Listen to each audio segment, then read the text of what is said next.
Welcome back. படிக்கலாம் வாங்க சீரீஸ்க்கு உங்களை வெல்கம் பண்ணுறேன். It is rapid revision session. 5 mark கொஸ்டின்ஸ்க்கு நம்ம போயிடலாம். சாப்டர் 7 அல்லது 8 பயோசுவாலஜி அண்ட் ஜுவாலஜியை பொறுத்த வரைக்கும் சாப்டர்ஸ் மாறுது இல்லையா? சரி, இப்போது டைரெக்டாக போயிடலாம். Plasmodium, life cycle of plasmodium கொஞ்சம் அப்படியே ரீகேப் பண்ணிக்கோங்க. இதில் மேன் தான் செகண்டரி ஹோஸ்ட். இப்போ நான் உங்களுக்கு போடுற இந்த வீடியோ மெதுவாக படிக்கிறதுக்காக இல்லை, உங்களுக்கு எல்லாமே தெரியும், ஜஸ்ட்டு ஒரு கிளான்ஸ் பார்க்குறீங்க, தட்ஸ் ஆல். திரும்பி பாயிண்ட்ஸ் சொல்ல சொல்ல உங்களோட மைண்டுக்குள்ளே நீங்கள் என்னோட கூட சேர்ந்து படிக்கிறீங்க. இதுதான் இந்த பார்ட்டோடைய, இந்த வீடியோவுடைய நோக்கம், இதுதான் அப்ஜெக்டிவ், இதுதான். Okay, life cycle of plasmodium இன்ஹியூமனில் தான் மேன் வந்து செகண்டரி ஹோஸ்ட். மேன் எப்போவுமே செகண்டரி, இப்படி ஞாபகம் வச்சுக்கோங்க. மேன் எப்போவுமே செகண்டரி அப்படின்னு ஞாபகம் வச்சுக்கிட்டிங்கன்னா ஈஸியாக வந்துடும். ஏன்னா இது குழம்பும், மஸ்கிட்டோவா இல்லை மேனா அப்படின்னு குழம்பிடும். இது வந்து நீட்லேயும் உங்களுக்கு கொஸ்டின் இருக்கும், 1 மார்க்லேயும் இது உங்களுக்கு கேட்பாங்க. Through the bite of an infected animal, எது? Female anopheles mosquito. Sporozoites enter the man. இது உங்களுக்கு தெரியும். இன்ஃபெக்டட் ஸ்டேஜ் எது அப்படின்னு கேட்டாங்கன்னா ஸ்போரோசோயிட்டஸ்ன்னு எழுதிடுவீங்க. அப்புறம் இப்போது ஒரு மனுஷனை அனிமல் ஃபீமேல் அனோஃபிலஸ் மஸ்கிட்டோ வந்து கடிச்சிருச்சு. கடித்த உடனே ஸ்போரோசோயிட்டஸ் வந்து அந்த மனுஷனுக்குள்ளே போகுது. ஃபஸ்ட்டு அது போகும்பொழுது ஜென்ரல் சர்க்குலேஷனில் 30 மினிட்ஸ் கிட்ட அது உலாவிக்கிட்டு பிக்னிக்கெல்லாம் பார்த்து முடிக்கும். Then it goes to the liver. லிவரில் ரெட்டிகுலோ எண்டோதீலியல் செல்ஸ்க்கு போகும். அதுக்கப்புறமா it forms merozoites. Then it enters to RBC. இப்போது உங்களுக்கு இது புரியுதா? Infected man, general blood circulation, then it goes to liver. லிவருக்கு அப்புறமா மீரோசோயிட்டஸ், மீரோசோயிட்டஸ்க்கு அப்புறமா தான் ஆர்பிசி. இந்த தெளிவை கொஞ்சம் உள்வாங்கி கொள்ளுங்கள். தென் இன்சைட் தி ஆர்பிசி, ஆர்பிசிக்கு உள்ள மீரோசோயிட்டஸ் டெவலப் இன்டு ட்ரோஃபோசோயிட்டஸாக மாறும். இங்கே தான் it enters into signet ring stage. இந்த ஊக்கினெட்டு ரிங் ஸ்டேஜு, இந்த ரிங் ஸ்டேஜ் இங்கே தான் ஆர்பிசியில், இன்சைட் தி ஆர்பிசி. அப்புறம் schizonts divide and form mononucleated மீரோசோயிட்டஸாக மாறிடும். தென் ஆர்பிசி லைஸ் ஆகும், ஹீமோசோயின் உருவாகும், அது பிளட் வெசல்ஸில், பிளட் சர்க்குலேஷனில் ரிலீஸ் ஆகும். ஆர்பிசி ரப்சர் ஆகும்போது ஒவ்வொரு முறையும் ஹீமோசோயின் இங்கே ரப்சர் ஆகும்பொழுது the patient will have shivering இருக்கும், ஹை ஃபீவர், டெம்பரேச்சர் ஜாஸ்தி ஆகும். Okay, then merozoites differentiate into ரெண்டு கேமிட்டோசைட்டாக மாறும். ஒன்று மேக்ரோ, இன்னொன்று micro. Then they develop into male and female gamete respectively. Macro மேனுன்னு ஞாபகம் வச்சுக்கோங்க. சாரி, மேக்ரோ வந்து எப்போவுமே விமன் வந்து பெரியவங்கன்னு நினச்சிக்கோங்க. இப்போ படிக்கிறதுக்காக புரிஞ்சு வச்சுக்கோங்கப்பா. மைக்ரோ வந்து மேனு. ஓகே, இது இப்போ உங்களுக்கு தெளிவு வந்துருச்சுன்னு நினைக்கிறேன். இவ்வளோ நாள் பிளாஸ்மோடியம் லைஃப் சைக்கிள் படிக்கவே இல்லைன்னா இன்னைக்கு நீங்கள் படிச்சிட்டீங்க. சரி, types of innate immunity types 4 இருக்குது. ஆனட்டாமிக்கல், ஃபிசியோலாஜிக்கல், ஃபேகோசைட்டிக்கு, இன்னொன்று இன்ஃப்ளமேட்டரி பேரியர். ஓகே, இது பார்த்துடலாமா? ஆனட்டாமிக்கலில் 2 விஷயம் நீங்கள் ஞாபகம் வச்சுக்கணும். ஒன்று ஸ்கின்னு, இன்னொன்று mucus. Skin prevents the entry of the microbes, mucus entraps micro organisms. Physiological பேரியர்னாலும் 2 பாயிண்ட் ஞாபகம் வச்சுக்கோங்க. டெம்பரேச்சர் ஒன்று, இன்னொன்று கெமிக்கல் இண்டிகேட்டர்ஸ். டெம்பரேச்சர் அப்படின்னு சொல்லும்போது it inhibits the growth, it stops the growth of the pathogen. அதுதான் ஃபிசியோலாஜிக்கல் பேரியரு. டெம்பரேச்சர், இதுதான் இந்த ஜுரம் கதை. அப்புறம் கெமிக்கல் இண்டிகேட்டர் அப்படின்னு சொல்லும்போது இந்த லைசோசைம், இதை ஞாபகம் வச்சுக்கோங்கம்மா. இந்த லைசோசைமை ஞாபகம் வச்சுக்கோங்க. லைசோசைம் உங்களுக்கு கேட்பாங்க. Lysozyme is antibacterial. ஒரு ஆன்டிவைரல்னு ஒன்று படித்தோம், இன்டர்ஃபெரான், ஞாபகம் இருக்கா? இந்த lysozyme is antibacterial. Physiological barrier இது. ஃபேகோசைட்டிக் பேரியர் அப்படின்ன உடனே மோனோசைட்ஸ் உங்களுக்கு ஞாபகம் வரணும். அண்ட் மேக்ரோஃபேஜஸ், மோனோசைட்ஸ் தான் மேக்ரோஃபேஜஸ். இது ஒரு 1 மார்க் கொஸ்டின். மோனோசைட்ஸ் மேக்ரோஃபேஜஸா இருக்கு that digest the microbes. Okay, inflammatory பேரியர்ல நீங்க என்ன ஞாபகம் வச்சுக்கணும்னா, இந்த செரட்டோனின் ஞாபகம் இருக்கா? ஏற்கனவே ஒரு முறை படிச்சு வச்சிருக்கோமே. ஹிஸ்டமைன், இந்த ரிலீஸ் ஆஃப் கீமோடாக்டிக் சிக்னல்ஸ், இந்த கீமோடாக்டிக் சிக்னல்ஸ் செரட்டோனினும் ஹிஸ்டமைனும் கொடுக்கும். Okay, then they influx the phagocytic cells into the affected area. எங்க பிரச்சனை இருக்கோ அங்கெல்லாம் குடுக்குன்னு ஓடி வந்துருவாங்க.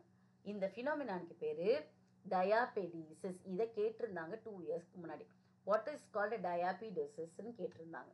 அதனால இதை கொஞ்சம் மார்க் பண்ணி வச்சுக்கோங்க. அப்போ இந்த டேபிள் 5 மார்க்ல கேட்கலாம், அல்லது 1 மார்க்ல இதுலயே இருக்கிற 1 மார்க் ஆன்சர்ஸ் கேட்கலாம், 2 மார்க்ல இதுவும் கேட்கலாம்.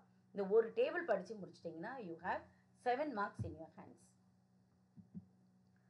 Active immunity and passive immunity ஒரு முறை பார்த்துக்கோங்க. host immune system. Active immunity produced actively by host ஓட immune systemத்துல உருவாகிடும். Passive அப்படிங்கிறது it is received. எப்போ and there is no active host participation. Produced due to contact with pathogen. எப்போல்லாம் pathogenோட contact உருவாகுதோ அப்பதான் இந்த active immunity stimulate ஆகும், ஆக்டிவாகவே ஆகும். இது produce due to antibodies from outside the body. இது durable and effective in protection. இது transient தான், இது டெம்பரரி தான், லெஸ் எஃபெக்டிவ் பாசிவ்.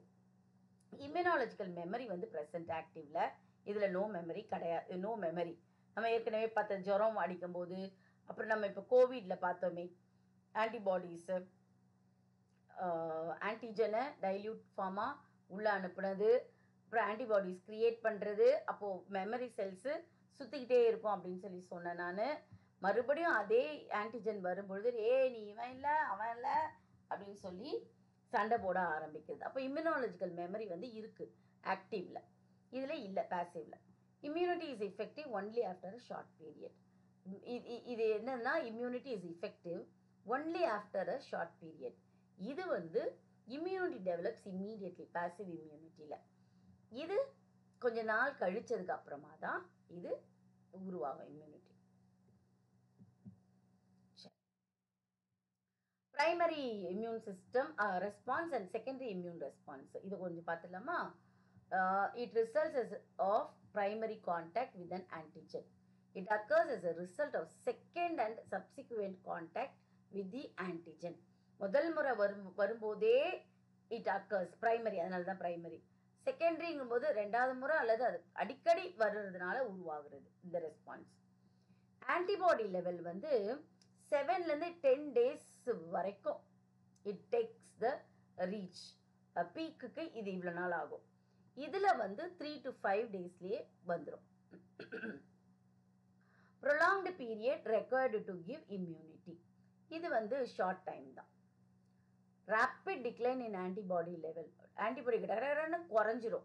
இது ஆன்டிபாடி லெவல் வந்து ஒரே மாதிரி கொஞ்ச நாள் ஆனாலுமே கூட, அதிக நாள் ஆனாலுமே கூட அப்படியே தான் இருக்கும் செகண்டரி இம்யூன் ரெஸ்பான்ஸ்க்கு. And it appears in the lymph nodes and spleen. இதை கொஞ்சம் மார்க் பண்ணிக்கோங்க. ப்ரைமரி அப்படின்னும் போது லிம்ஃப் நோட்ஸு ஸ்ப்ளீன் இவங்கெல்லாம் ப்ரைமரி இம்யூனில் வந்துடுவாங்க. செகண்டரி அப்படின்னு சொல்லும்போது போன் மேரோவை நீங்கள் பயன்படுத்திக்கலாம். ஓகே, இதுலேருந்து ஏதாவது ஒரு கேள்வி கண்டிப்பாக உண்டு உங்களுக்கு. லிம்ஃபாய்ட் ஆர்கன்ஸ் 2 இருக்கு. ஒன்று பிரைமரி, இன்னொன்று secondary.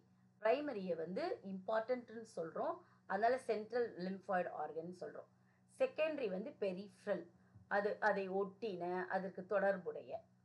So organs involve in the origin, maturation and proliferation of lymphocytes. இதுதான் லிம்ஃபாய்டு ஆர்கனுடைய definition. So based on the function ரெண்டாக பிரிக்கலாம். பிரைமரி அப்படின்னு சொல்லும்போது it provides environment for lymphocyte maturation.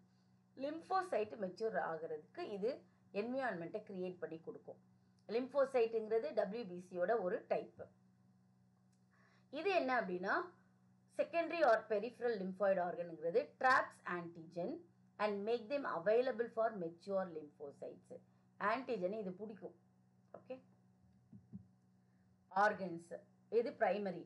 Bursa of Fabricius பேர்ட்ஸில், போன் மேரோ அண்ட் தைமஸ் வந்து மேமல்ஸில். இதுதான் பிரைமரி அப்படின்னு சொல்கிறோம். இங்கே வந்து செகண்டரிக்கு என்ன அப்படின்னு சொன்னால் secondary or peripheral. Lymph nodes, appendix, tonsils, spleen. ஆமா, இந்த மால்ட்டு, கால்ட்டு, பால்ட்டு இந்த மூணுல ஏதாவது ஒரு டேர்ம் கண்டிப்பாக கேட்டுருவாங்கம்மா. இது ஒரு முறை நீங்கள் பார்த்துக்கோங்க புக்கில். Lymphocytes mature in these organs and they become immunocompetent cells. இது ஞாபகம் இருக்கா? B for bone marrow சொல்லியிருக்கேன், T for thymusன்னு சொல்லியிருக்கேன். போன் மேரோவில் B செல்லு மெச்சூர் ஆகும், தைமஸில் T செல்லு மெச்சூர் ஆகும். And in these organs, antigens are localized so that they can be effectively exposed to mature lymphocytes. Okay, இதெல்லாம் படித்து வச்சுருப்பீங்க, ஒரு முறை பார்த்து வச்சுக்கோங்க. ஸ்ட்ரக்சர் ஆஃப் தைமஸ் பார்த்துடலாமா? ரொம்ப ஈஸி தான், புதுசாக படிக்கிற மாதிரி இருந்தால் கூட இது ரொம்ப ஈஸி தான். இது வந்து பிரைமரி லிம்ஃபாய்டா, bilobed organ, and it is located behind sternum, நெஞ்சுக்குழின்னு சொல்கிறோம் இல்லையா, இங்கே behind the sternum and above the heart, ஹார்ட்டுக்கு மேலே ஸ்டர்னமுக்கு பின்னாடி இருக்கிறது தான் thymus, bilobed organ. And it has many lobules separated by the connective tissue, அதுக்கு பேர் septa, separation. Each lobule it is divided into ரெண்டு, ஒன்று அவுட்டர் கார்டெக்ஸ், இன்னர் மெடுலா. இதெல்லாம் எழுதிட மாட்டிங்களா? தைமஸ் கிளாண்ட் என்னன்னா, it is involve in proliferation and maturation of T cells and secretion of the thymosin hormone. இதை ஞாபகம் வச்சுக்கோங்க.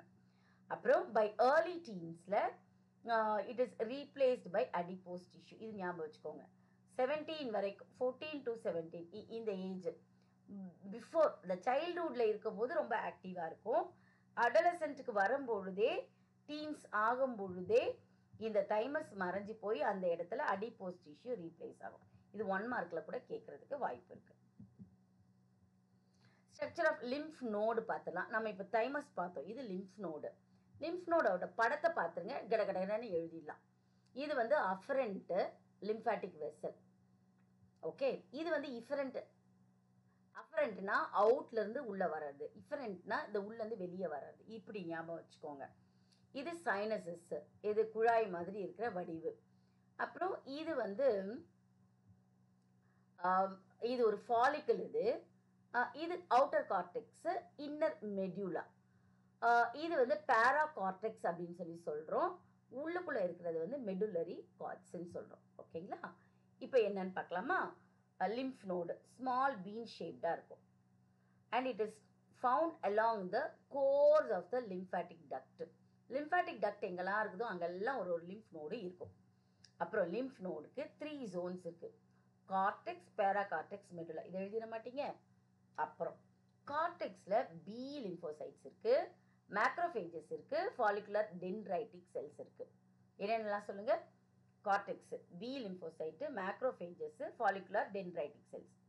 தென் medulla consist of sparsely populated B lymphocytes which secrete antibody molecules. Paracortex zone வந்து lies between the cortexக்கும் மெடுலாக்கும் இடையில இருக்கு and இதில் richly populated T cells and dendritic cells இருக்கு. இது வந்து வடிகட்டுறது போல, இது வழியாக வரும், ஆன்டிஜன் வரும், இங்கே ஜல்லடையில் வந்து பிடிச்சி வச்சுக்கோம். இது இங்கே பிடிச்சி வச்சுட்டு இங்கே அனுப்பும் மீதியை. அப்போ இங்கே பிடிச்சி வச்சுட்டு மீதி அனுப்புனா இங்கே ஆன்டிஜன் இங்கே மாட்டிக்கும். இது லிம்ஃப் நோடு தானே. இது மாட்டிக்கிறதுனால என்ன ஆகும் அப்படின்னு சொன்னால், எப்போல்லாம் இன்ஃபெக்ஷன் ஒரு ஆளுக்கு வருதோ அப்போ இது வீக்கம் கொடுக்கும். ஏன்னா இது உள்ளே ட்ராப் பண்ணி வச்சுக்கும். லிம்ஃப் நோடு ஸ்ட்ரக்சர் ஞாபகம் வச்சுக்கோங்க. ஆன்டிபாடி, இம்யூனோகுளோபுலின், இது நம்ம நல்லாவே படித்து வச்சுட்டோம். டயக்ராம் உங்களுக்கு நல்லாவே தெரியும், ப்ராக்டிஸ் பண்ணி வச்சுட்டீங்க. Immunoglobulin protein molecule and it is synthesised on exposure to antigen. ஆன்டிஜனுக்கு எப்பொழுது இது வெளிக்காட்டப்படுகிறதோ அப்போ தான் ஆன்டிபாடிஸ் கிரியேட் ஆகும். 5 டைப் இருக்குது ஆன்டிபாடிஸு. G இருக்குது, M இருக்குது, A இருக்குது, D இருக்குது, E இருக்குது. GM, A, D, G, G, match, match இப்படின்னு ஞாபகம் வச்சுக்கோங்க. G match, G match, image மாதிரி G மேட்ச் அப்படின்னு ஞாபகம் வச்சுக்கோங்க. G mat, G mat, okay, G mat ஞாபகம் வச்சுக்கோங்க. இந்த IgA எங்கேயோ பார்த்தோமே, கொலஸ்ட்ரமில் இருக்கிறது. விட்டமின் ஏவும் இருக்கும் கொலஸ்ட்ரமில். Structure IG Y shaped, 4 polypeptide chains இருக்குது. இப்படியே கூட நீங்கள் எழுதலாமா? எழுதினா மார்க்கும் கிடைக்கும் தான். 2 லைட் செயின் இருக்குது, 2 ஹெவி செயின் இருக்குது. டால்டான்ஸை பார்த்துக்கோங்க. Polypeptide chain they are linked by disulphide bond, SS bonds இல்லையா. அடுத்தது 2 ரீஜன் இருக்குது, ஒன்று வேரியபிள் ரீஜன், இன்னொன்று கான்ஸ்டன்ட் ரீஜன். சி ரீஜன் வந்து எப்போவுமே ஆன்டிபாடிஸில் சேமாக தான் இருக்கும். ஆனால் V region of the antigen வந்து பைண்டிங் சைட்டாக இருக்கும். ஓகே, அவ்வளோதான். அந்த பாயிண்ட் அவ்வளோதான். ஒரு முறை திரும்பி பார்த்துக்கோங்க. That's all. Vaccine vaccine biological preparation அப்படிங்கிற வேர்டு இருக்கணும். இட் ப்ரொவைட்ஸ் ஆக்டிவ் அக்யூர்ட் இம்யூனிட்டின்ற வேர்டு இருக்கணும் to a particular disease. Types of vaccine இது கண்டிப்பாக வருமா பார்த்து வச்சுக்கோங்க. Live attenuated, killed vaccine, toxoids, second generation vaccine, third generation vaccine. இதுதான் types of vaccine. Nature of வேக்சினை பார்த்து வச்சுக்கோங்க. இந்த டேபிள்லேருந்து உங்களுக்கு ஒரு கேள்வி கண்டிப்பாக உண்டு. லைவ் ஆட்டினாட்டட் அப்படின்னா use the age and weak வைரஸை வச்சு தான் இது செய்வாங்க. எம்எம்ஆர் வேக்சின், சிக்கன் பாக்ஸ் வேக்சின்லாம் இப்படி தான் உருவாக்குறாங்க. கில்டு வேக்சின்னா கில்டுன்னு போட்டாச்சு, used killed viruses. Polio vaccine இதுக்கு தான். இதில் என்னது இது மேட்ச் த ஃபாலோயிங் கூட கேட்கலாம் அவங்கள. டாக்ஸாய்ட்ஸ் அப்படின்னு சொல்லும்போது toxin secreted by microorganisms, இதிலிருந்து தயாரிக்கிறாங்க. டிபிடி வேக்சின் உருவாக்குறாங்க இதிலிருந்து. செகண்ட் ஜென்ரேஷன் வேக்சின் வந்து safe surface antigen of the pathogen. Hepatitis B vaccine இப்படி தான் உருவாக்குறாங்க. தேர்ட் ஜென்ரேஷன் வேக்சின்னா பியூரஸ்ட் வேக்சின் இதுதான். கண்டெய்ன்ஸ் த பியூரஸ்ட் வேக்சின் எதுனா தேர்ட் ஜென்ரேஷன் டிஎன்ஏ வேக்சின் இதுதான். ஓகே, நல்லா இருக்குல்ல. ஹெச்ஐவி வைரஸ் ஸ்ட்ரக்சர் பார்த்துக்கோங்க. Belongs to genus lentivirus இது இருக்கணும். அப்புறம் spherical 100 to 120 nm in diameter இருக்கணும். தென் டென்ஸ் கோர் லிப்போப்ரோட்டீன் என்வெலப் ஞாபகம் வச்சுக்கோங்க. அண்ட் என்வெலப் ஹேஸ் கிளைகோப்ரோட்டீன் இருக்குது 120 and 41. அப்புறம் இன்னர் கோரில் இருக்கிற இந்த ஆர்என்ஏ ஸ்ட்ராண்ட் இருக்குல்ல, இது வந்து 2 single stranded RNA-வா இருக்கணும். Okay, then core is covered by capsid and another layer of matrix proteins. இத்தனை பாயிண்ட்ஸ் எழுதினாலே உங்களுக்கு ஓரளவுக்கு மார்க் வந்துடும். இந்த டயக்ராம் பார்த்து வச்சுக்கோங்க. டிஃபைன் அந்த டெஃபினேஷன் கொடுத்துருக்காங்க.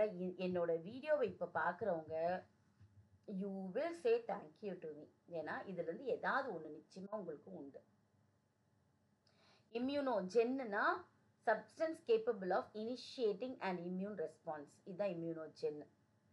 அதுவே ஹாப்டன் அப்படின்னா இட் இஸ் நான் இம்யூனோஜெனிக், இந்த டேர்ம் இருக்கணும். But it can act with the product of specific immune response. Adjuvants அப்படின்னா that can enhance the immune response to an antigen. Epitope அப்படிங்கிறது வந்து an antigenic determinant and an active part of antigen. பாரோடோப்புங்கிறது antigen binding site and it is a part of antibody. Paratope antibody. Epitope அப்படிங்கிறது antigenic determinant, active part of the antigen. அஜுவனுங்கிறது immune response to the antigen. இந்த term எல்லாம் சந்தேகம் இல்லாம பார்த்து வச்சுக்கோங்க.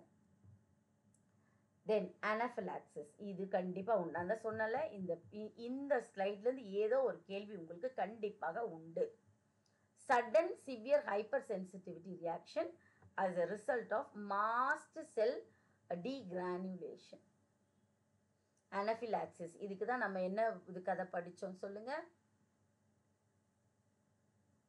Fleming, Alexander Fleming, penicillin. ஒரு சிலருக்கு ஒத்துக்காது.